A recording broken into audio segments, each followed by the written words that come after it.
अब ठीक है शायद, लेकिन आप आ रही हो वहां से, उसमें दिख नहीं रही।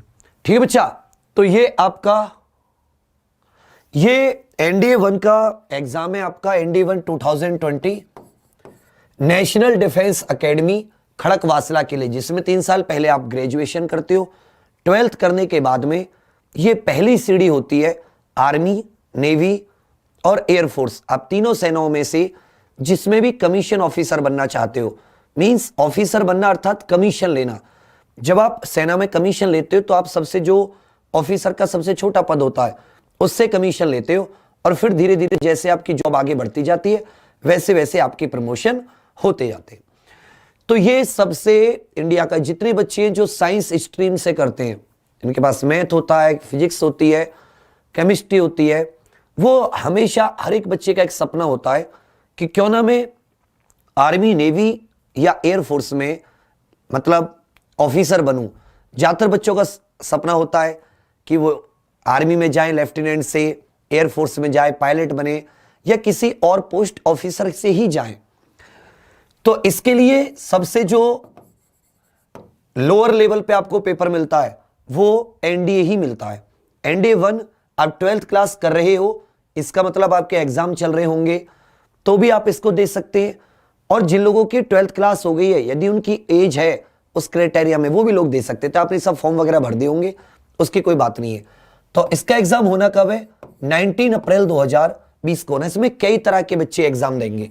एक तो होंगे जो ऑलरेडी या तो ड्रॉप आउट स्टूडेंट होंगे, अर्थात 12th के बाद में जो ड्रॉप लेते हैं, या वो ऑलरेडी फर्स्ट ईयर या कुछ की एज सेकंड ईयर तक भी होती है, तो वो लोग वाले मतलब उन्होंने ग्रेजुएशन में होंगे जरूर, मतलब उनकी 12th क्लास होगी और वो लोग ग्रेजुएशन कर रहे होंगे स्नातक, चाहे बीटेक में हो, चाहे आईआईटी में हो, चाहे किसी और चीज में हो। सेकंड वो वाले लोग होंगे जो अभी 12th के एग्जाम्स में अपीयर कर रहे हैं। तो देखिए बच्चा, जो 12th के एग्जाम्स में अपीयरिंग है उन्हें तो अभी आप अपने एग्जाम्स पर फोकस करें। आपके लिए जब आपके एग्जाम हो जाएंगे तो ये पेपर 19 अप्रैल का है और 19 मार्च को मुझे लगता है मैथ्स का पेपर है। उसके बाद में तो मैंने पीसीएम के पेपर चेक किए थे, उतने कोई टफ पेपर नहीं है, लेकिन हाँ आपके पास लगभग 20 से 25 दिन मिलेंगे, 20 से 25 दिन। तो इनकी रणनीति एक अलग होगी, इसको हम तब बताएंगे। आप अपने लक्ष्य पर, अपने एग्जाम पर फोकस कीजिए, बोर्ड एग्जाम पर। अभी आप एनडीए की तरफ ध्यान मत दीजिए, क्योंकि जब आप बोर्ड एग्जाम में क्लियर करोगे तब आप एनडीए के लिए एलिजिबल होते हो। तो अपना ध्यान मत भटकाइए। बाकी अगर आपके पास मैथ है तो मैथ आपकी तैयार है, फिजिक्स केमिस्ट्री है वो भी आपकी तैयार है, 3 सब्जेक्ट तो आपके तैयार है। इंग्लिश भी आप लोग पढ़ते हो तो इंग्लिश भी आपके तैयार है। हिस्ट्री, ज्योग्राफी, ये कुछ 8 के जो सब्जेक्ट होते हैं गेट जनरल एबिलिटी टेस्ट वाले, उनकी बात बाद में करेंगे।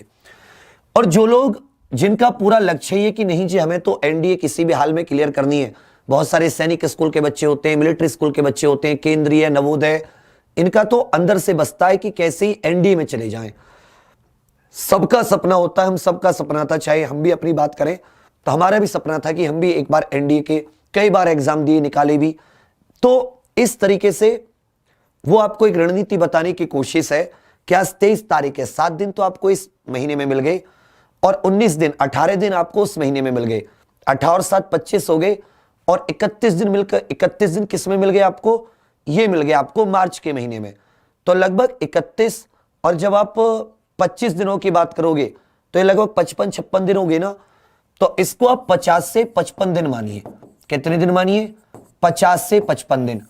और अब बात आती है कि क्या 50 से 55 दिन काफी है एनडीए 1 क्लियर करने के लिए? तो रिटन क्लियर करने के लिए इतने दिन काफी है, लेकिन बात यहां पे सबसे इंपॉर्टेंट है कि आप कितनी चीजों को चुनिंदा पढ़ते हो। 2 सब्जेक्ट में बांटते हैं, एक तो आपका मैथ्स का होता है अकेला, गणित का। और देखिए गणित का चाहे मैथ्स का पेपर हो, चाहे जनरल एबिलिटी टेस्ट का पेपर हो, जिसमें आपकी इंग्लिश भी आती है 50 मार्क्स की, जिसमें आपके बाकी हिस्ट्री भी आती है, इसमें आपकी ज्योग्राफी भी आती है, इसमें आपकी फिजिक्स केमिस्ट्री बायोलॉजी, उसके बाद में आपका एनवायरमेंट भी आता है, आपकी पॉलिटी भी आती है, और आपके करंट अफेयर के भी 10 से 15 क्वेश्चन आते हैं। तो ये दोनों मतलब 2 आपके टॉपिक होते हैं, 2 पेपर होते हैं, एक मैथ्स का और एक जनरल एबिलिटी टेस्ट का। तो सबसे पहले बात आती है मैथ्स की। देखिए कोई भी पेपर हो मैथ का, हमेशा उसको 3 तरीके से बनाया जाता है। मतलब उसमें 60% ईजी होता है, इसे कोई भी बच्चा कर लेगा, और इसमें आपको ज्यादा एफर्ट, आपके बस बेसिक से कॉन्सेप्ट अच्छे होने चाहिए, कुछ फॉर्मूला बेस्ड और कुछ एक स्टेप वाइज। यदि आप उस चीज को स्टेप वाइज समझ लेते हो कि कोई लिमिट का क्वेश्चन है, कोई डिफरेंशिएशन है, कोई इंटीग्रेशन है, कोई मीन मीडियन मोड वाले जो वे कॉन्सेप्ट होते हैं उस तरीके का क्वेश्चन है, या कोई एरिया वॉल्यूम यहां से कोई क्वेश्चन आता है, तो सिंपल सा इसमें आपको यदि आप स्टेप समझ लेते हो कि भाई ये लैंग्वेज होगी क्वेश्चन की, तो सबसे पहले क्वेश्चन को समझना। लैंग्वेज बहुत इंपॉर्टेंट है, यहां से आपको पता चलता है कि अच्छा आत्मा क्या है क्वेश्चन की, सोल क्या है, क्या हमसे जानना चाह रहा है उस। अब वो क्वेश्चन आपको निकालने के लिए तो दिया है, इसका मतलब कोई ना कोई तो उसका सॉल्यूशन होगा। ऐसा तो है नहीं कि क्वेश्चन आपको दिया और उसका सॉल्यूशन ही ना हो, ऐसा तो कोई गेम आपके साथ नहीं खेलेगा। बस वो चाहता है कि इस बंदे की एनालिटिकल एबिलिटी क्या है, कि अगर इसके सामने मैं कोई समस्या रखूं, क्वेश्चन रखूं, तो क्या ये समस्या को सॉल्व कर पाता है। और जब भी आप डिफेंस में जाओ, आप आगे एसएसबी में जाते हो, तो याद रखना सिर्फ एक चीज देखी जाती है कि आप समस्या को समझने में कितने सक्षम हो। वो जो चाहे आपको वो पीपीडीटी दिखाएं, पिक्चर परसेप्शन टेस्ट हो, या आपके जीटीओ टास्क हो, या जब भी आपको पूरे इंटरव्यू हो, जब भी पूरे एसएसबी पूरे जर्नी में आपको चेक किया जाएगा, ये जो आपकी यात्रा होती है, पहले आपका रिटन एग्जाम, उसके बाद में आपका इंटरव्यू एसएसबी, याद रखिएगा आपको सिर्फ एक मकसद में कामयाब होना है कि आप उस समस्या को कितना समझ पाते हो। यदि आप किसी समस्या को समझ पाओगे, उसकी different aspect 360 degree point of view से, तो आप उस समस्या को हल भी कर सकते हो। जो समस्या को समझे बिना हल करने उतरता है, तो जाहिर सी बात, उसे पता ही नहीं था कि इसका सॉल्यूशन, समस्या क्या थी, व्हाट वाज द प्रॉब्लम, तो उसका सॉल्यूशन निकल तो आएगा हल्का फुल्का, लेकिन कभी भी वो एक्सपेक्टेशंस को मैच नहीं करेगा, जो एक्सपेक्टेशन डिफेंस फोर्सेस एक ऑफिसर से चाहती हैं। डेट इज, ये आपकी जो तैयारी है, ये रिटन एग्जाम से शुरू हो जाती है। ये यहीं से आपके अंदर वो चीजें ढूंढने की कोशिश करने लगते हैं। हर एक चीज में आपको सिंपल, जैसे अभी ये बोतल है, बोतल पिचकी हुई है, आपसे पूछ सकते हैं बोतल क्यों पिचक जाती है। जब भी आप गर्म पानी है, बोतल को गर्म पानी बाहर निकाल दोगे तो देखोगे बोतल अपने आप पिचक जाती है। ऐसे से बिल्कुल दिमाग के एप्लीकेशन बेस्ड क्वेश्चन, माइंड में आपको एकदम नर्चर करने वाले क्वेश्चन, तो जाहिर सी बात है वो यहीं से शुरुआत करते हैं। तो समझिए, और फिर उस हर एक समस्या को सॉल्व करने के स्टेप होते हैं। एल्गो, कंप्यूटर काम करता है, कितनी बड़ी बड़ी समस्याओं को सॉल्व करता है। आपने कभी सोचा कंप्यूटर कैसे इतनी इतनी बड़ी बड़ी समस्याएं सॉल्व कर देता है? तो कंप्यूटर के पीछे एल्गो होती है। एल्गो मतलब स्टेप वाइज, हर एक समस्या के लिए कंप्यूटर को पता है कि मुझे ऐसे ऐसे करना है, बस वो उसी चीज को वैसे ही वैसे करना है। जैसे चाय बनाने का एक स्पेशल तरीका होता है, हमेशा वैसे ही चाय बनाई जाती है, इसी तरह आपके एल्गो। तो आप अपनी एल्गो लगाइए, अपना स्टेप वाइज सॉल्यूशन लगाइए, आपका आंसर आ जाएगा, खत्म बात। 60% इजी, यदि 300 का 60% निकालोगे तो 180 बैठते हैं। 55 दिनों में बहुत आसान है। थोड़ा सा यदि आपने पहले से पढ़ा हुआ हल्का फुल्का, तो आप क्या करोगे कि उस 20-20 वाले पर 20% मान लेता हूं, थोड़ा सा ऐसा मान लेते हैं कि एवरेज से एक्सीलेंट वाले बच्चों के लिए, और 20% ये एवरेज बच्चा, औसत, और ये 20% तो ऐसा होता है कि औसत भी ना हो। लेकिन हम क्या होता है कि जब हमें क्वेश्चन का मुंह अजीब प्रकार का दिखता है, मतलब ऐसे टेढ़ा मेढ़ा होगा, लॉग लिखा होगा, कॉस साइन, दुनिया भर की बातें लिख के दे रखी होंगी मैथ में, तो हमें ऐसा लगेगा अरे हाँ ऐसा ये क्वेश्चन, इसका हम मुंह से डर जाते हैं, मैथ के क्वेश्चन के मुंह देख के डर जाते हैं। मगर कभी कभी जो बड़े मुंह वाली चीजें होती है ना, वो बड़ी शालीन, बड़ी बड़ी प्यारी सी होती है। जैसे गाय हुआ, गाय का कितना बड़ा सम होता है, जिराफ का, लेकिन प्यारा जानवर है, वो परेशान थोड़ी ना करता आपको। तो ऐसे ही मैथ्स है, हम मुंह ना देखें, क्वेश्चन को पढ़ें, ऑल इज वेल, उसके बाद में हम लोग उसको समझें, और समझने के बाद में अगर आप समझ जाते हैं लैंग्वेज को, आप आसानी से उसका आंसर निकाल सकते हैं। तो मैं चाहूंगा कि हमारे पास एक तरीका है, इसको आप 55 दिनों में इस 80% अर्थात 80% क्वेश्चन आप जितना समय होता है उस तय समय में आप लोग कर पाए, इसके लिए आपको तैयारी करवाएंगे। चुनिंदा क्वेश्चन, इसमें क्या होगा, हर एक टॉपिक के हर एक चैप्टर के चुनिंदा क्वेश्चन, और उन्हीं चुनिंदा क्वेश्चंस पर आपको समझना है, फिर आंसर निकालना है, फिर समझना है, फिर आंसर निकालना है। कुछ चीजों में आपको एक्सपर्ट हो जाना है बस। चलिए, अब बात आती है जनरल एबिलिटी टेस्ट। इंग्लिश के बहुत ही शानदार फैकल्टी आ रही है डिफेंस के एग्जाम में, उनका रोल है 50 आउट ऑफ 50। आप बस 55 दिन उनके साथ रहना, 55-50 जितने दिन भी क्लास, ये जितने भी क्वेश्चंस होंगे आपके, ये आसानी से कवर हो जाएंगे। और आप गांव से हैं, देहात से हैं, यूपी बोर्ड से, बिहार बोर्ड से, राजस्थान से, मध्य प्रदेश से, या सीबीएसई या फिर आप आईसीएसई बोर्ड से हैं, फर्क उस बात से नहीं पड़ता।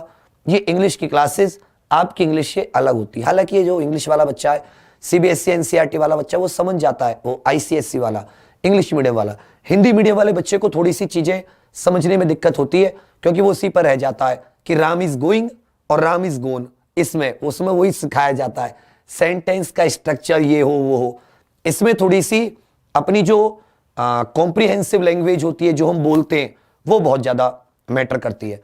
एंटोनियम सिनोनियम परफेक्ट है अपने पास, 50 आउट ऑफ 50 क्वेश्चंस की बात कर रहे हैं। उसके बाद में आ जाती है हिस्ट्री। हिस्ट्री को तो वही एंशिएंट, मेडिवल और मॉडर्न। अब आप वो तो सब पढ़ नहीं सकते थे कि भाई अलाउद्दीन खिलजी का उसने ये कर दिया, ये सब कुछ चीजें चुनिंदा होती हैं। तो इसी तरह आपको एंशिएंट हिस्ट्री से कुछ चुनिंदा टॉपिक, इसी तरह आपको ये जो आपकी मेडिवल होती है और जो अपना फ्रीडम मूवमेंट है मॉडर्न हिस्ट्री के अंदर, इन सब चीजों में चुनिंदा और बहुत ही परफेक्टली शॉर्ट नोट्स के द्वारा यहां आए आपके इन दोनों में। मतलब चीजों को आप ग्रास्प करो, समझो, और समझ गए ना, फिर कोई चीज प्रॉब्लम नहीं करेगी। इसी तरह आपकी ज्योग्राफी के भी 30 से 40 इंपॉर्टेंट टॉपिक होते हैं, जो एनडीए वाले बच्चे से हमेशा यूपीएससी क्वेश्चन करती है, एनडीए में करती है, सीडीएस में करती है। कुछ क्वेश्चन इसमें एनालिटिकल होते हैं, जो आपकी वेजिटेशन या वायुमंडल, एटमॉस्फेयर, एनवायरमेंट, इन सब से घुमा के पूछ लेता है। वरना डायरेक्ट वेजिटेशन के टाइप पूछ लेगा, रेगिस्तान के टाइप पूछ लेगा, नदियों के सोर्स पूछ लेगा, नदियों के कहां से ओरिजिनेट हुई हैं, कहां इनका माउथ है, कहां जाके मिलेंगी, सबसे बड़ा द्वीप, सबसे छोटा द्वीप, इस तरीके की चीजें पूछ लेगा। फिजिक्स थोड़ी अच्छे लेवल की आती है। साइंस, इन सभी सब्जेक्ट में सबसे ज्यादा जो, मतलब हालांकि हिस्ट्री ज्योग्राफी भी 20-20, 25-25 आ जाते हैं अक्सर, फिजिक्स के भी आपको क्वेश्चन है। तो इसमें भी वही है, 80% बिल्कुल बेसिक। जैसे अभी मैं क्वेश्चन पूछ रहा था कि ये क्यों पिचक जाती है जब भी गर्म पानी रखते हैं, तो भाई जब इसमें गर्म पानी होता है तो अंदर से प्रेशर देता है बाहर की तरफ, तो बाहर से जो एयर का प्रेशर है वो बैलेंस हो जाता है। जब इसमें आपने गर्म पानी निकाल दिया तो इसके अंदर जितनी एयर थी वो एयर बाहर आ गई। अब अंदर तो एयर बची नहीं, तो बाहर अंदर की एयर होती तो वो बाहर को प्रेशर देती, बैलेंस हो जाता। तो बाहर की एयर ने इसको क्या किया, प्रेशर देके, आउटसाइड जो प्रेशर है, एटमॉस्फेरिक प्रेशर, वो चारों तरफ से ज्यादा हो गया, बोतल पिचक गई। इसी तरह केमिस्ट्री भी आपकी बहुत ही लाजवाब, मैं खुद कराऊंगा, क्लियर है, आराम से आप कर लोगे, एक भी क्वेश्चन नहीं कटेगा आपका केमिस्ट्री में। उसके बाद में बायो भी बिल्कुल लिमिटेड, इसमें भी आप आसानी से कर लेंगे। एनवायरमेंट के भी लिमिटेड टॉपिक, पॉल्यूशन से लेके ओजोन और जितनी भी स्पीसीज वगैरह होती है कार्बन आदि से जुड़ी हुई, वो सारी की सारी बातें। और आपका जो ये अपनी पॉलिटी होती है, पॉलिटी में भी जो मोटी मोटी चीजें होती हैं, जो भी करंट में ज्यादातर है, चाहे सुप्रीम कोर्ट के अलग अलग जजमेंट्स के ऊपर बात हो, चाहे हमारी जो एग्जीक्यूटिव है इस सब के बारे में चर्चा हो, या अभी जो करंट में कुछ ऐसे आर्टिकल थे जो बहुत ज्यादा, जैसे UT Jammu Kashmir union territory बना, तो अब यूनियन टेरिटरी से संबंधित चीजें, तो हमारा एक अपना तरीका होता है उस चीज को समझने का कि कौन सी चीज इस समय आपके लिए इंपॉर्टेंट है, तो जिससे कि आपको जोर भी ना पड़े। डेली 6 से 7-8 घंटे तो आपको पढ़ना पड़ेगा हमारे साथ, तब जाके 50 से 55 दिनों में आप एक पूरी प्लानिंग को कर पाओगे। और लास्ट में करंट अफेयर, इसमें भी चुनिंदा चीजें। तो गेट में हमारा मन है कि आपको इस बार पहले से सबसे ज्यादा मार्क्स दिला पाए, कि जिससे कि जो एनडीए का रिटन का क्राइटेरिया होता है, वैसे अभी भी वो ज्यादा नहीं होता, लेकिन आप उसमें बहुत अच्छे मार्क्स लेकर आ पाए। क्योंकि यदि आप रिटन में अच्छे मार्क्स लेकर आते हैं, उधर आपका एसएस भी क्लियर होता है, तो हो सकता है कि आप ऑल इंडिया मेरिट में भी ऊपर आए। इसके लिए आपको किसी ऑफलाइन इधर या उधर कहीं जाने की जरूरत नहीं है। लिमिटेड चीजें एग्जाम्पल पर आपको अवेलेबल होंगी। 2 मार्च से एक बैच शुरू है जिसका नाम है पराक्रम बैच, और पराक्रम इसमें दिखाना है। ये 2 बैच हैं, एक 2 मार्च से शुरू होगा, उस बच्चे को 45 से 50 दिन मिलेंगे, और एक 20 मार्च से शुरू होगा जब मैथ का पेपर खत्म हो जाएगा, और इसमें एक तीसरा भी होगा जो अप्रैल से शुरू होगा 19 दिन का। अब जिसमें ज्वाइन करना चाहें उतनी ही जल्दी आपके लिए बेस्ट है बाकी का। इसके अलावा इसकी अभी शेड्यूल आ जाएगा, हम लोग जिस पर भी आप देख रहे हो, एग्जाम्पल पर देख रहे हो तो उसे सब्सक्राइब कर लेना, एग्जाम्पल डिफेंस वॉरियर्स पर देख रहे हो तो उसे सब्सक्राइब कर लेना। एक शेड्यूल आ जाएगा, यूट्यूब पर भी इसकी क्लासेस होंगी, लिमिटेड कोशिश की जाएगी आपको इन सब चक्रों से निकालने की, चुनिंदा चीजें आप तक पहुंचाई जाएं, उन्हीं में आपको बार बार प्रैक्टिस करके परफेक्ट बनाया जाए। और मैं फिर से कह रहा हूं, ये एक संघर्ष है जो आप आर्म्ड फोर्सेस में जाने का सोचते हो, ये एक हालांकि तो बचपन से एक जीने का पैटर्न होता है हमारा, वो पैटर्न हमारे अंदर कुछ क्वालिटीज क्रिएट करता है, और एक ये जो तैयारी होती है जब आप प्रिपरेशन करते हो, ये भी एक समय होता है जब वो OLQ officers like qualities you can develop, मतलब आप सोच सकते हो। उसमें मैंने आपको एक ही चीज बता दी, किसी समस्या को समझने की जितनी ज्यादा आपके अंदर एबिलिटी होगी उतनी ही आपके अंदर बाकी क्वालिटीज बहुत आसानी से आ जाएंगी। लगन, डिटर्मिनेशन भी है इसमें इनिशिएटिव भी है कि क्या आप पहल कर पाते हो, जो कि बहुत इंपॉर्टेंट है। जरूरी नहीं है कि GD होता है, ग्रुप डिस्कशन होता है, उसी में आप इनिशिएटिव लो, नहीं जी मैं सबसे पहले बोलूंगा, ये भी इनिशिएटिव है कि आपने प्रिपरेशन कब से स्टार्ट की, कब आप इनिशिएटिव ले रहे हो। सारी डिटेल्स ऐप डाउनलोड कर लीजिएगा, वेबसाइट पर भी मौजूद है, आपको नंबर दिया जा रहा है उसमें भी मौजूद है। बाकी इसके कोर्स के बारे में आपको कोई और जानकारी लेनी हो तो ले लीजिएगा, बाकी यूट्यूब पे भी अवेलेबल रहेगा, और भी डिफेंस पे बहुत सारी क्लासेस चल रही हैं। मकसद साफ है कि आपको कम